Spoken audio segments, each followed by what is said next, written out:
Fala verdinhos, como é que vocês estão? Eu sou o Luiz da Minha Verdinha, um canal feito pra gente aprender receitas e também conhecer um pouco da história da comida em si. Então hoje eu vou propor um conteúdo um pouco diferente. A gente vai aprender a fazer leite condensado e o brigadeiro, mas vai conhecer a história dessas duas coisas. Como o leite condensado surgiu? Por que ele se tornou um ingrediente obrigatório na nossa confeitaria? E por que o brigadeiro é tão importante pra gente? Fica comigo até o final. Vai começar colocando 1 litro de leite em temperatura ambiente, ele não pode estar quente nem frio. E logo depois você vai colocar 1,5 xícaras de açúcar refinado ou açúcar cristal muito espalhado por esse leite, porque você vai evitar mexer com a colher. Claro que antes disso começar a esquentar você pode dar uma mexidinha. Você não mexe para não formar cristais, então vai colocar um prato de boca para baixo para que o movimento do próprio prato da fervura faça com que esse líquido todo se mova sem grudar no fundo, como você pode ver ali com a água que eu coloquei de exemplo.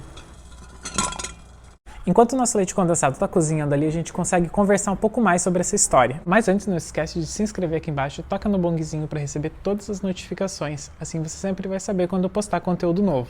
É o seguinte, quando a gente pensa em leite condensado, já pensa no brigadeiro, no pudim, mas aquele não foi criado para ser um ingrediente.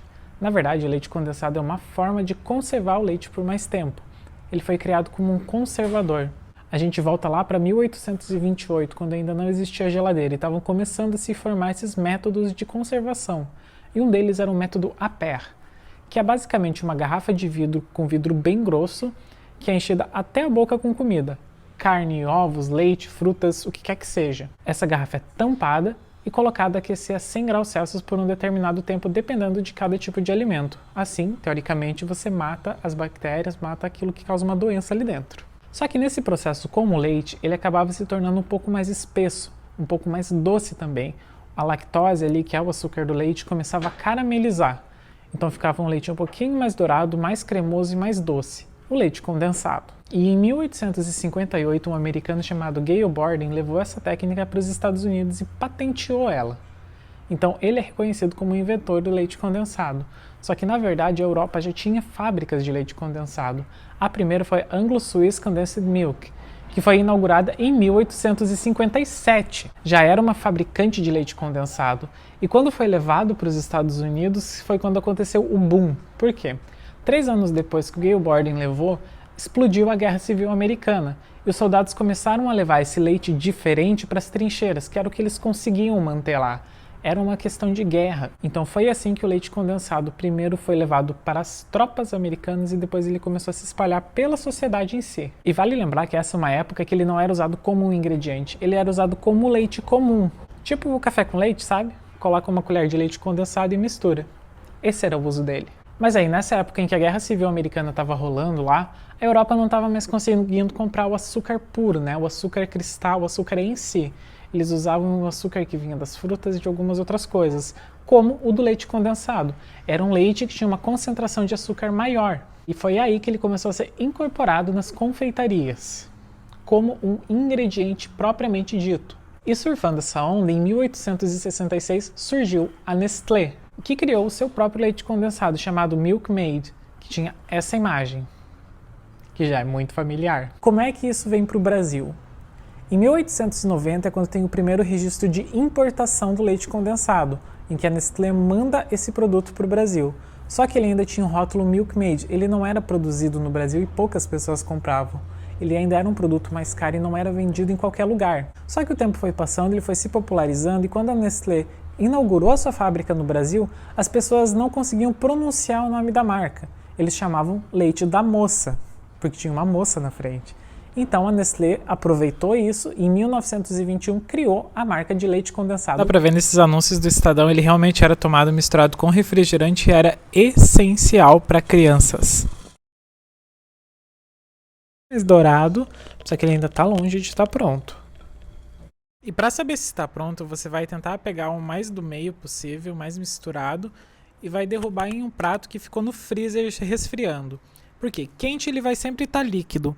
Mas só que quando ele esfria, ele vai se tornar cada vez mais viscoso, como você pode ver aqui no vídeo. Perceba como ele vai ficando cada vez mais dourado e escorre mais lentamente. Isso vai depender do que você quer, qual é o ponto que você precisa. Você pode deixar um pouco mais ou um pouco menos. Só cuida para não caramelizar demais, vira doce de leite. Bom, eu interrompo o cozimento agora porque eu quero um leite condensado, não um doce de leite. E vocês já viram como ele está ficando mais caramelizado. Então, para esse leite condensado, eu vou seguir para um brigadeiro. 1 litro de leite integral se tornou 600 gramas de leite condensado, que eu coloco tudo em uma panela com 60 gramas de manteiga e 4 colheres de sopa de chocolate em pó. Eu gosto de misturar o chocolate em pó com uma parte do leite condensado para ele já entrar dissolvido. Aí eu jogo essa pastinha ali e é o único momento que eu realmente vou mexer isso para misturar. O brigadeiro você não pode ficar mexendo, tem que ser com calma, senão ele se torna elástico. Exatamente como eu falei lá no bolo de Dia dos Namorados, você tem que cuidar com isso, mesmo quando vai fazer a bolinha. Você não quer que ele vire uma borracha. O ponto que a gente tem que chegar é exatamente o mesmo do brigadeiro, desgrudar do fundo da panela. Só que como a gente não consegue reduzir o leite condensado tanto quanto a indústria consegue, ainda tem muita água aqui, tem muita parte líquida do leite. Então ele vai evaporar antes de começar a cozinhar. Por enquanto já passou quase 5 vezes o tempo que levaria um brigadeiro normal para ficar pronto. E isso é normal. Por quê? Porque tem muita água aqui ainda. Presta atenção no som que ele faz. O ponto é quando ele desgruda da panela e você separa e ele não volta a se juntar. Assim ele está pronto para você conseguir fazer as bolinhas lá tão deliciosas, que é o nosso próximo passo. Para enrolar, você passa na mão uma pontinha de nada de manteiga para não besuntar a massa. Pega uma quantidade com uma colher e enrola com as mãos. Aí você joga direto no granulado. Aí você já pega e vai enrolar mais uma vez para que esse granulado fique bem coladinho e fique uma bolinha perfeita. Assim. Bom, agora enquanto eu vou enrolando aqui o brigadeiro, a gente vai conversar um pouco sobre a história dele. E eu escolhi o brigadeiro para cá porque foi o brigadeiro que popularizou o leite condensado na confeitaria brasileira. E é um doce que tem uma boa história por trás. A gente vai tentar entender qual é ela. Se eu olhar para baixo é porque eu tô vendo o meu roteirinho para não falar nenhuma data errada, tá? O que acontece? Lá no século XIX, as sufragistas, as mulheres que lutavam pelo direito do voto, conseguiram o seu espaço na política, né? Principalmente na Europa e nos Estados Unidos. No Brasil, isso foi por volta de 1932, quando as mulheres receberam o direito ao voto, porém não eram todas as mulheres. Eram as casadas, que tinham autorização do marido para votar, as mulheres solteiras que tinham um emprego e as viúvas. Então a gente vai lá para 1945, quando o presidente era Getúlio Vargas, né? Para alguns é o pai dos trabalhadores, criador das leis trabalhistas, para outros é só um populista.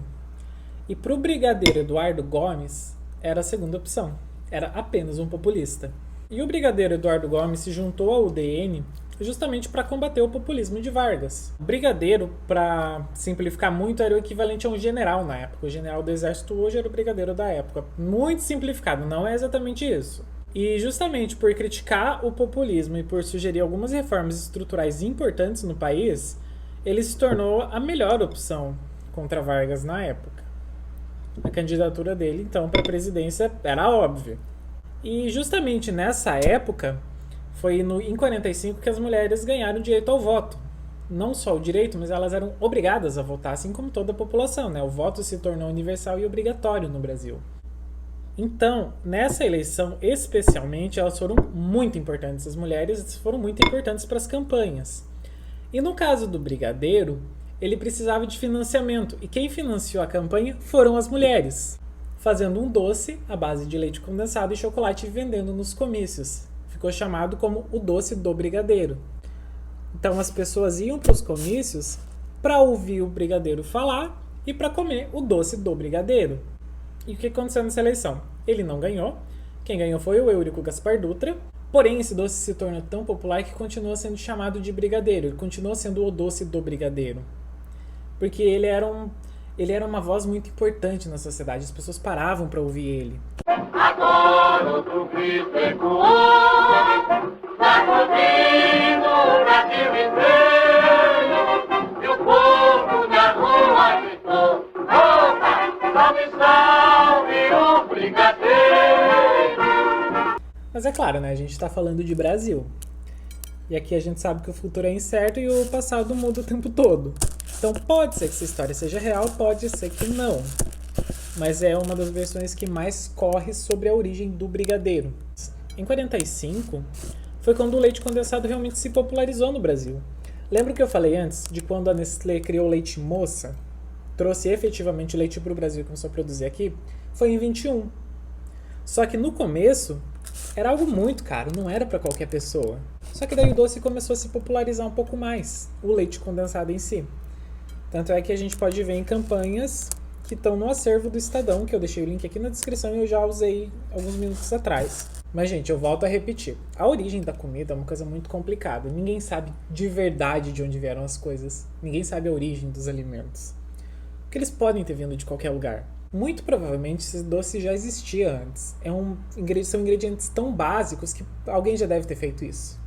Mas só que o lançamento da Nestlé no Brasil, efetivamente como uma marca forte, a questão da eleição que colocou esse doce como o principal atrativo da campanha, justamente usando as mulheres como método para se financiar, pode ter feito com que ele realmente ganhasse a profusão nacional que ele precisava.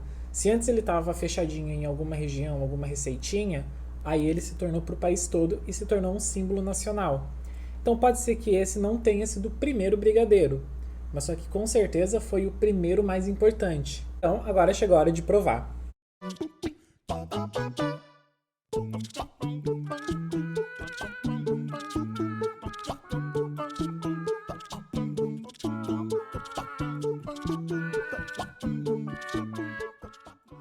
Bom, verdinhos, esse foi o vídeo de hoje, espero que vocês tenham gostado. Não se esqueça de deixar o seu like e compartilhar para os seus amigos para divulgar um pouco mais sobre essa história da comida. Até a próxima e tchau!